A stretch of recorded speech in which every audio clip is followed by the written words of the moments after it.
Hello friends, આપણે last લેક્ચરમાં જોયેલું હતું ડાયરેક્ટ શિયર સ્ટ્રેસની જે ટેસ્ટ હતી.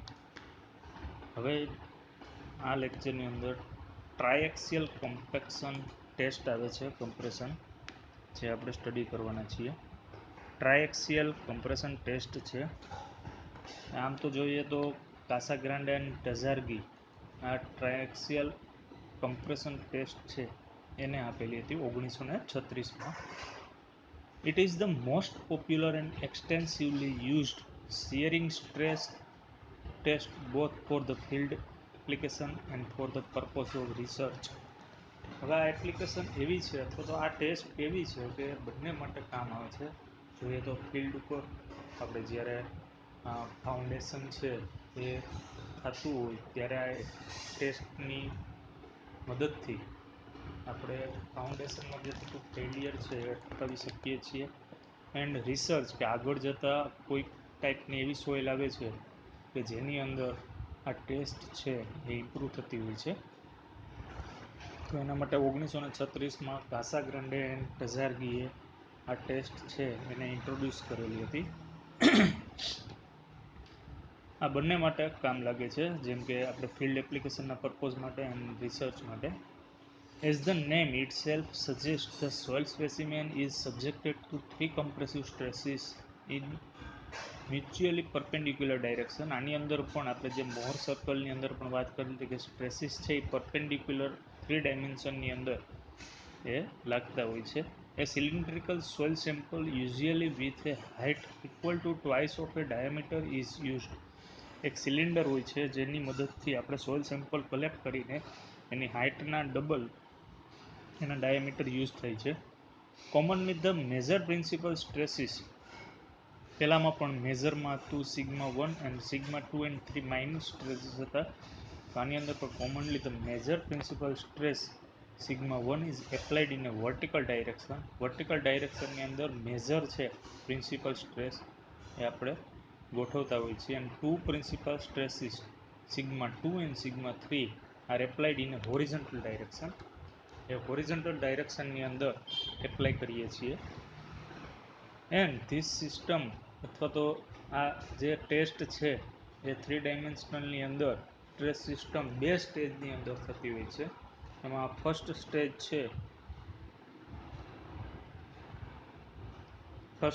છે એની અંદર in this stage of the test, the specimen is subjected to all around fluid pressure or confining pressure through water. હવે જે ફર્સ્ટ સ્ટેજની અંદર જોઈએ તો ફિગર નંબર એમાં છે રાઉન્ડેડ જે આની આખા સેમ્પલની અરાઉન્ડ જે ફ્લુઇડ પ્રેશર છે એ કન્ફિગરિંગ પ્રેશર થ્રુ વોટરની અંદર આપેલું હોય છે. The configuration pressure sigma she is applied on the sides, એટલે સાઇડ્સની બાજુથી જે સિગ્મા સી છે એ એપ્લાઇડ કરતા હોઈએ છીએ. At the top and bottom as shown in figure A this stage is known as consolidation stage. આ પહેલા સ્ટેજને આપણે શું કહીશું? કોન્સોલિડેશન સ્ટેજ છે એ કહેવામાં આવે છે. પછી જે સેકન્ડ સ્ટેજ છે figure number B and figure number C, એ શું કહેવા માગે છે? In this stage of test an axial or vertical load is applied on the top gradually and at a uniform rate. હવે જે ઉપરથી જે લોડ આપવામાં આવે છે ફિગર નંબર બી એન્ડ સીમાં, જે ગ્રેજ્યુઅલી અથવા તો યુનિફોર્મ રેટની અંદર છે એ આપવામાં આવેલી છે. ફિગર નંબર બીમાં ગ્રેજ્યુઅલી લોડ આપવામાં આવેલ છે, જેને આપણે sigma 3 is equal to sigma C પણ કહી શકીએ. અને જે આપણે જોઈએ છીએ કે યુનિફોર્મ રેટ છે એ સી નંબરની ફિગરમાં આપેલું છે, જેની અંદર sigma C plus sigma D is equal to sigma 1 એવું પણ આપણે કહી શકીએ. તો આ રીતે આવા સ્ટેજને આપણે શિયરિંગ સ્ટેજ તરીકે ઓળખીએ છીએ. The axial stress thus the continuously the major principal stress, મેજરને આપણે સિગ્મા 1 કહેલું હતું. And the confirming pressure at on other 2 direction continuous the minor principal stresses, એટલે કે માઇનરમાં સિગ્મા 2 એન્ડ સિગ્મા 3 બંને આવશે. તો એ રીતે આપણે આપી શકીએ. અહીંયા નીચે જ્યાં એક ઇક્વેશન આપેલી છે તેની અંદર sigma 1 is equal to sigma 3 plus sigma D and sigma D શું છે તો કે એક્સટર્નલી એપ્લાઇડ એક્સિયલ સ્ટ્રેસ છે જે એક્સટર્નલ આપવામાં આવે છે એને શું કહેવામાં આવે છે સિગ્મા ડી. તો સિગ્મા ડીની ઇક્વેશન પણ આવી કંઈક થશે સિગ્મા 3 માઇનસ સિગ્મા 1. ત્યાં સિગ્મા ડીના સૂત્રનો કરતા બનાવી દીધેલો છે એટલા માટે આ રીતે પણ લખી શકાય. The principal stresses difference open called the deviatoric stress.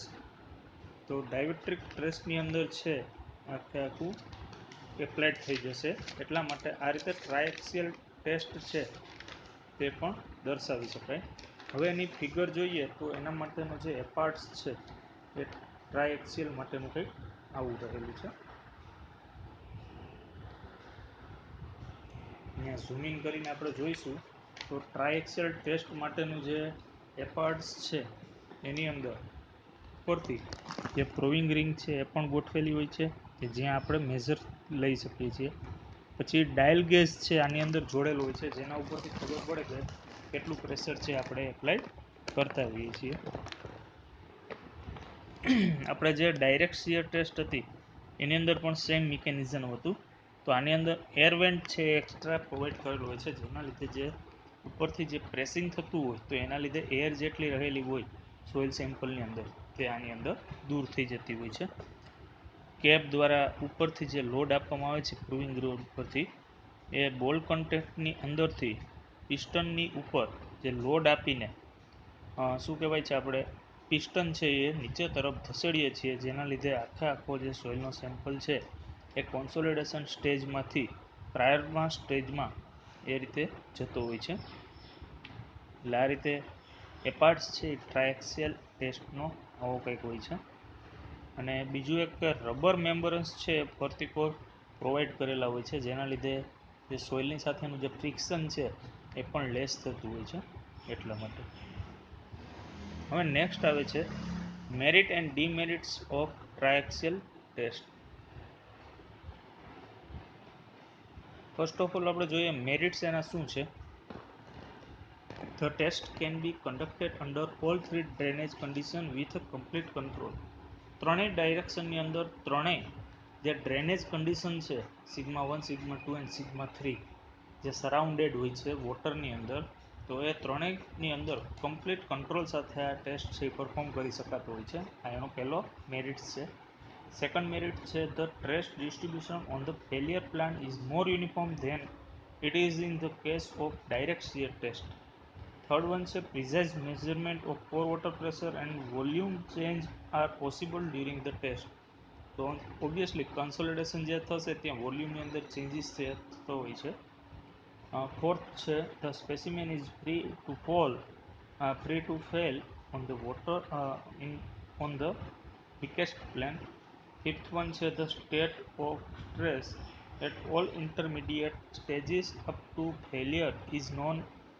એટલે કે એની અંદર આખું જે ફેલિયર સ્ટેજીસ છે એ જાણીતું હોય છે. The Mohr circle can be drawn at any stages of shear. જે ત્રણ સ્ટેજ છે એની અંદર કોઈ પણ રીતે આપણે મોહર સર્કલ છે એ પણ ડ્રો કરી શકતા હોય છે એટલે એનો એક એક્સ્ટ્રા બેનિફિટ છે.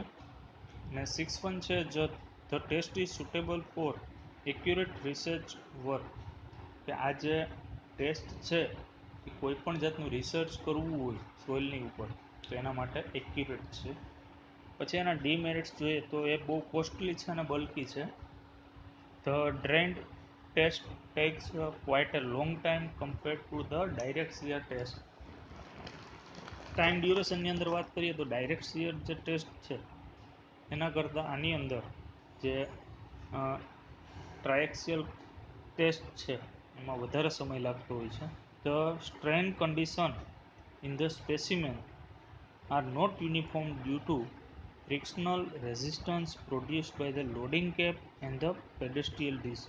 આની અંદરનું એપાર્ટ્સની અંદર જે પેડેસ્ટ્રીયલ ડિસ્ક એન્ડ જે લોડિંગ કેપ છે એ ફ્રિક્શનલ આખું શું કહેવાય જનરેટ કરે છે એટલા માટે પરફેક્ટ મેઝરમેન્ટ આમ જોઈએ તો આવતું નથી. તો sample preparation and fixing its to apparatus required skilled manpower. As a civil engineer જો હોય તો જ આ ટેસ્ટને પરફોર્મ કરી શકે છે પણ કોઈ પણ મજૂર વર્ગ અથવા તો સામાન્ય લેબર છે આની અંદર ટેસ્ટને પરફોર્મ કરી શકતો નથી, એટલા માટે સ્કિલ્ડ લેબરની જરૂર પડે છે. હવે આ વાત થઈ ટ્રાયએક્સિયલ કમ્પ્રેશન ટેસ્ટની. હવે નેક્સ્ટ આવે છે એનો એક્ઝામ્પલ.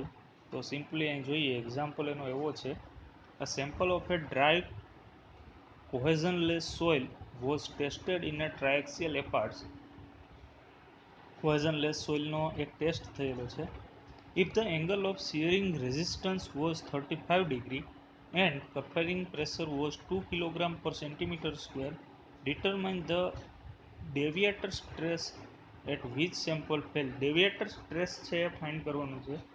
એના માટે આપણે ફર્સ્ટ ઓફ ઓલ સિગ્મા 3 અહીંયા આપેલું છે કન્ફિગરિંગ પ્રેશર, જે છે 2 કિલોગ્રામ પર centimetre square, and angle of shearing resistance આપેલો છે 5, એ છે 35.